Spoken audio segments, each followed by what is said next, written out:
Temps per parlar de les temàtiques LGTBIQA+, de la mà de la nostra exploradora preferida, amb la història que parlem de les temàtiques LGTBIQA+, Rubén Antón. ¿Qué tal, Laura? Qué malamente he presentat avui.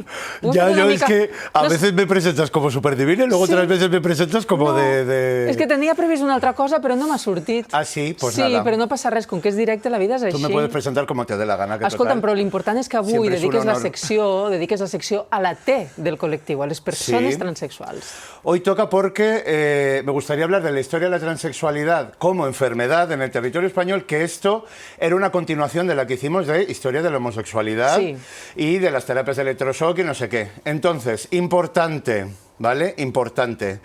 Hemos conseguido que el pasado mes de mayo, mitad de mayo, se superó el 1.000.000 de firmas para solicitar la prohibición de las terapias de electroshock en la Unión Europea. Que se ha superado el 1.000.000 de firmas, que te acuerdas que hicimos aquí como llamamiento. Sí, tant, però és que és increïble que encara estiguin vigents. Es así de fuerte, pero como al final el que va por decisión propia, pues ahí hay un vacío legal extrañísimo, pero bueno, la idea es que se puedan prohibir las terapias de conversión con electroshock, que al final son así de fuertes.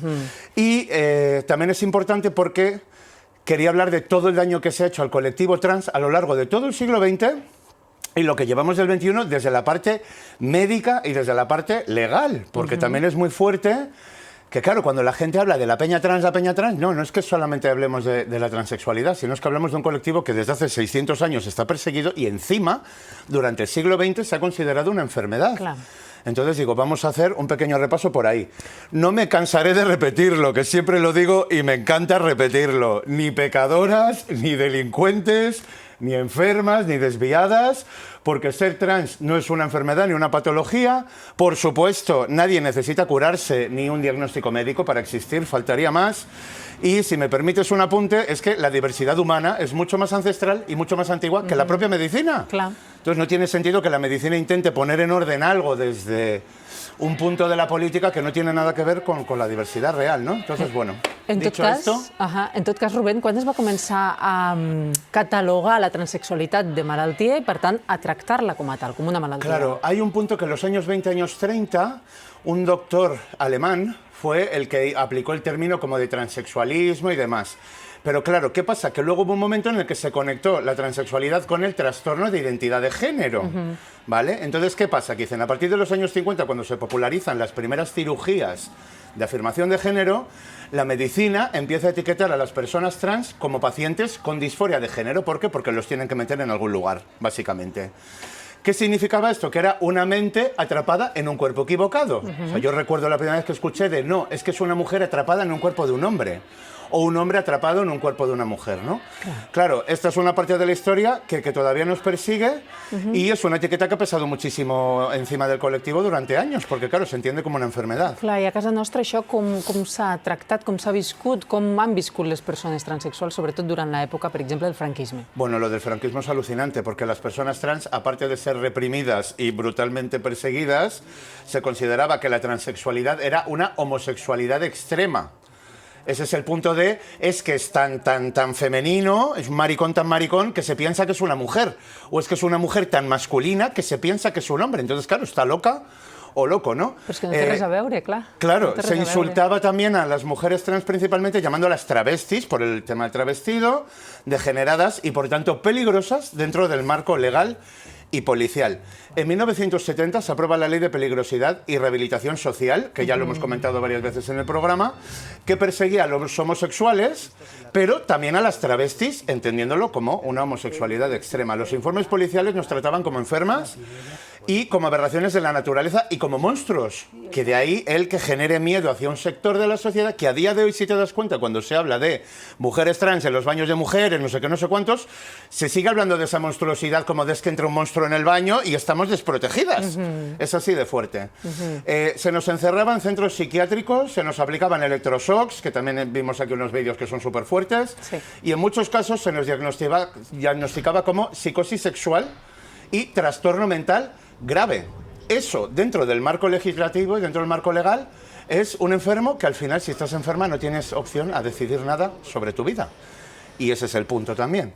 Además, te podían detener por usurpación de identidad, que a mí este concepto me quedé loca, porque me lo contó Nacha la Poderosa, la de Vestida de Azul, Y me dijo, si una mujer trans vivía con su nombre elegido, vestía con ropa femenina o simplemente se presentaba como quien era, És dir, vivia la seva con vida. su nombre de mujer, podía ser detenida por usurpar una identidad que no era la suya. Vamos, que te negaban el derecho a existir legalmente y luego te perseguían por intentar vivir tu vida con dignidad.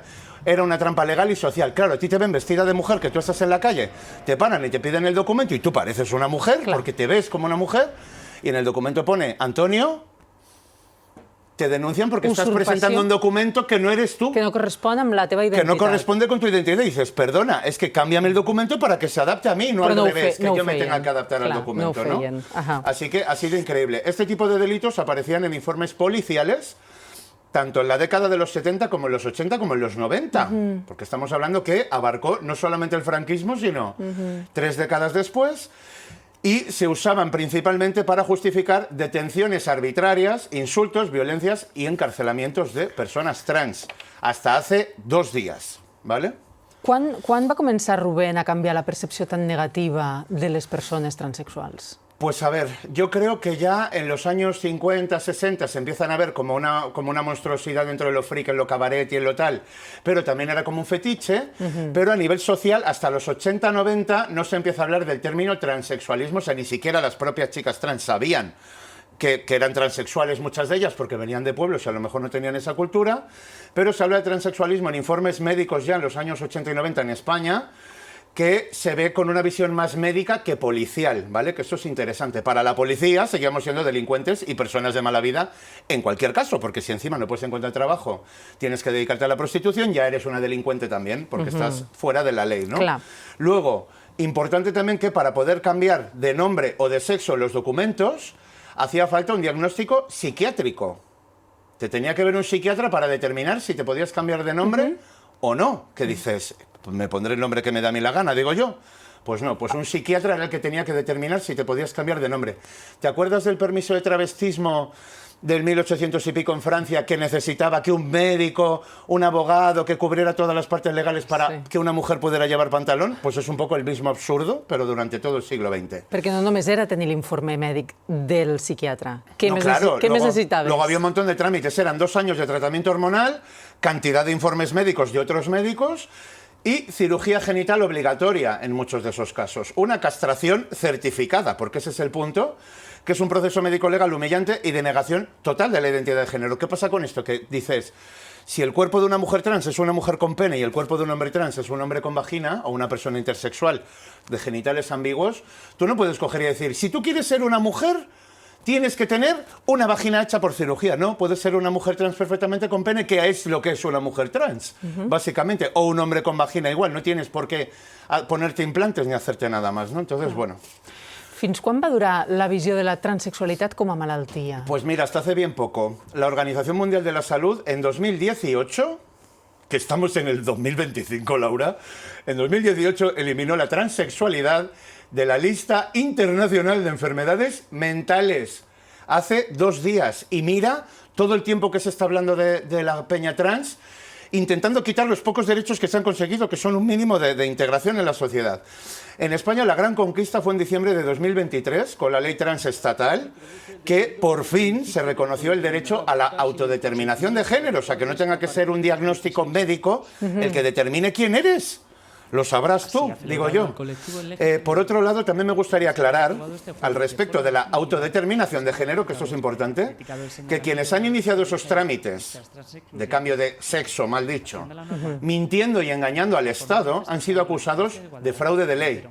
Esto es muy importante. Ha salido mucho bulo diciendo ahora es que es muy fácil cambiarse de género porque no sé qué, no sé cuántos. Así que es un proceso legal que ha tenido en cuenta desde el principio que puede haber personas que quieran jugar con el sistema y mentir directamente, hacer un fraude de ley para adquirir los supuestos privilegios que se supone que tienen las mujeres y las personas trans en esta sociedad, que son más bien pocos, pero siempre hay algún sector que se tira a la piscina de es que es muy fácil cambiarse de sexo en este país. Mentira. Nunca ha sido fácil, ni lo será. Hay que cumplir 20.000 requisitos y por lo menos uno de ellos que no te obliguen ni a empastillarte, ni a hormonarte, ni a hacerte ningún tipo de cirugía para Si no identificarte con tu DNI y que no hagas una usurpación de identidad, porque es que al final es la pescadilla que se muerde la cola. Y esto muy pocas veces hablo en televisión y es muy interesante. Rubén, la llei trans a la que fas referència del 2023 també contempla, també empara les persones intersex. Por supuesto. Y prohíbe la modificación genital de personas intersex, porque aquí igual. El sector de ultraderecha reaccionario se echa las manos a la cabeza. ¡Hoy los niños trans que los están hormonando, los están operando! Perdona, se ha estado haciendo cirugías genitales a bebés intersex. Desde que tenemos conocimiento de que existe la medicina, se han estado modificando los genitales de bebés intersex con mogollón de problemas porque no los dejas que se desarrollen. Ahora, esta ley trans prohíbe la modificación genital en menores de 12 años intersexuales. Entre los 12 y los 16 años solo se podrá hacer si lo solicita el menor directamente, no los padres o el médico que proponga hacer esa cirugía, y si se considera que el menor está capacitado para tomar esa decisión por su madurez, que normalmente la suelen tener porque ya son nenes que están como fuera del juego y tienen otra forma de pensar, ¿no? Que no sean los médicos los que propongan a los padres operar a los bebés porque tengan unos genitales ambiguos que todavía no se han identificado hacia un lugar o hacia el otro, o que entiendan como que no se han desarrollado, ¿no? Porque ahí también viene esa parte de monstruosidad, de decir, es que tengo un bebé y no sé si ponerle la cunita rosa o la cunita azul. Pues querida, ponle en una verde o en una roja o en una de otro color y ya veremos qué pasa con el bebé. Clar, ja veus quin problema. Y no lo hagas a medida y luego te quejes, ¿no? Que va un poco así. Rubén, ara parles de les persones menors que són intersex, però què passa amb les persones menors que són trans? Exacto. Otro gran avance de la ley trans ha sido que también reconoce que los menores pueden cambiar su nombre y sexo legal. Que eso no significa ni que se mediquen ni que se operen. Sexo legal es a nivel de documentación. Es tan sencillo como permitir que los menores trans puedan vivir en sociedad con su verdadero nombre sentido, que al final es así. Que ser trans no es algo que empieza a los 18 años, que esto también es importante. No es que digas, como ahora soy mayor de edad, ahora puedo decidir si soy trans o no. No, eres trans desde que naces, punto. Muchas infancias trans saben perfectamente quiénes son, desde bien peques, y aunque haya un sector reaccionario en esta sociedad que quiera negar la existencia de las infancias trans, no puedes negar la existencia de algo que tienes delante y que vive y que existe y que no depende de ti para absolutamente nada, ¿no? Entonces, me parece muy necio, ¿no?, que se pueda llegar a ver como una locura o como una filia o como algún fetiche sexual cuando realmente estamos hablando de peques que no tienen ningún tipo de maldad y que saben perfectamente quiénes son.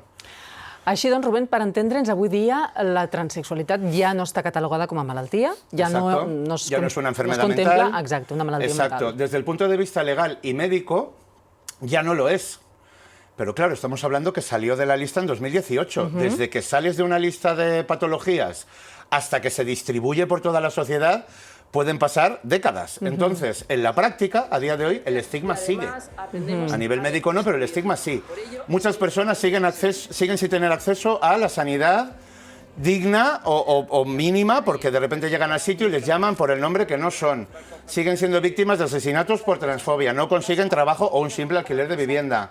Y también tienen el supuesto de delincuencia histórico, que es otra mierda que todavía sigue afectando al colectivo. Rubén, tenim 30 segons i jo vull que els dediquis a esmentar a aquelles entitats que treballen perquè els col·lectius que has anomenat avui visquin millor, perquè s'ho mereixen. Mira, tenemos entidades tipo Transit, tipo Euforia, Familias Trans Aliadas, Veus Trans, que es una entidad catalana, Crisalis, tenemos Fundación Daniela, que luchan cada día por los derechos de las personas trans y por el acompañamiento de las familias, porque al final hay familias que no saben qué hacer a nivel de proceso legal con esos menores. Entonces es muy importante a totes elles una abraçada enorme i gràcies per la feina que fan i gràcies a tu, Rubén, per parlar-nos cada 15 dies aquí a Plató. Nos vemos la semana que viene ya, además. Això mateix. Venga.